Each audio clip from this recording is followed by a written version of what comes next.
বিসমিল্লাহির রহমানির রহিম। আমার সম্মানিত দর্শক এবং শ্রোতাদেরকে আসসালামু আলাইকুম। আজকের আলোচনার বিষয় হলো লেনদেনের প্রকারভেদ।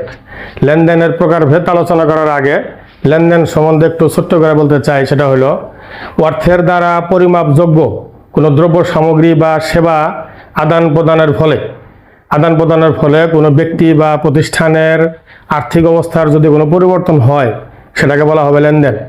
এখন ঘটনা যত বড়ই ঘটুক, আর্থিক অবস্থার পরিবর্তন যদি না হয় সেটাকে কখনোই লেনদেন বলা যাবে না। তবে এইখানে বিষয় হলো যে এই লেনদেন সম্বন্ধে বিস্তারিত আলোচনা করা আছে আমার ভিডিও টুতে আমার বিস্তারিত আলোচনা করা আছে।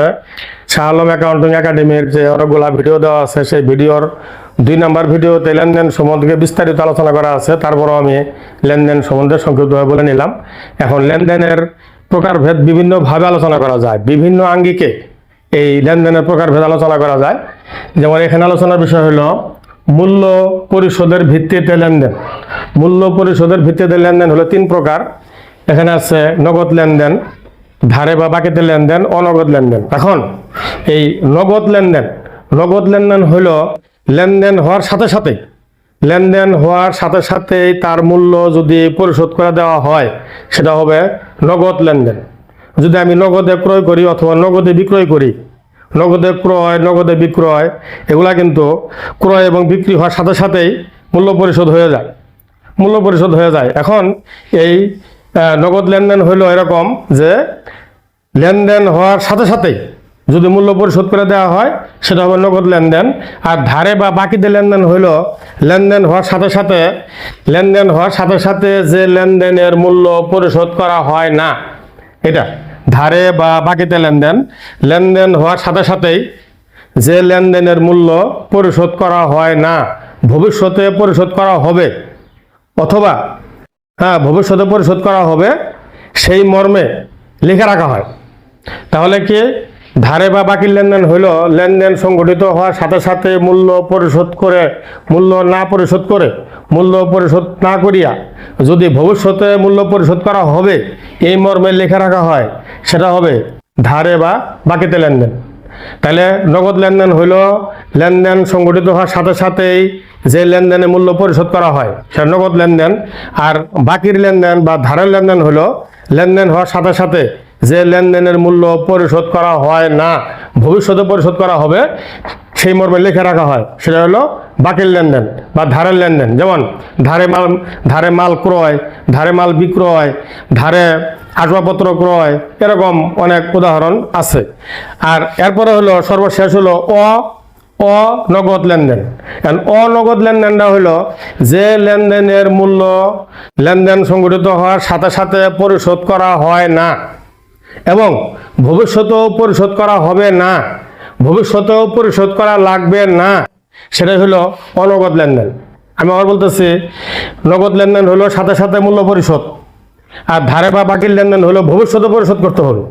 আর অনগদ লেনদেন হলো যে লেনদেনের মূল্য সাথে সাথেও পরিশোধ হবে না, ভবিষ্যতেও পরিশোধ করা লাগবে না, ভবিষ্যতেও পরিশোধ করতে হবে না, সেটা হলো অনগদ লেনদেন।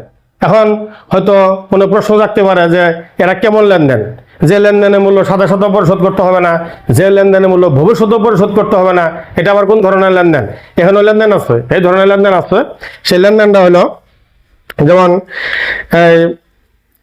আমাদের একটা শব্দ আছে অপচয় একটা শব্দ আছে আমাদের। অপচয় বলতে বোঝায় কোনো স্থায়ী সম্পত্তি ব্যবহার করতে করতে তার মূল্য কিন্তু হ্রাস পায়। এই মূল্য হ্রাস পাওয়ার নাম হলো অপচয়। আমরা যদি একটা ফার্নিচার ক্রয় করে নিয়ে আসি, সে ফার্নিচার ক্রয় করার পরে বাসায় নিয়ে আসার পরে ব্যবহার করা শুরু হলে ব্যবহার করতে করতে 6 মাস বা 1 বছর পরে যদি আমরা সেই ফার্নিচার আবার বিক্রি করতে চাই, পুরাতন ফার্নিচার, তাহলে কোনো আগের দাম কিন্তু হবে না, দাম কিন্তু কমে যাবে।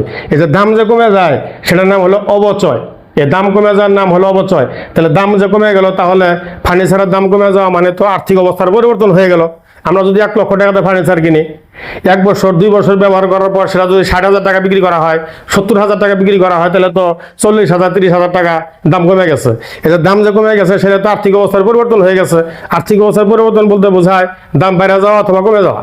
তাহলে আর্থিক অবস্থার পরিবর্তন ঠিকই হয়েছে, আর্থিক অবস্থার পরিবর্তন হয়েছে, কিন্তু এই মূল্য কিন্তু কাউকে পরিশোধ করতে হবে না। এই মূল্য কাউকে এখনো পরিশোধ করতে হবে না।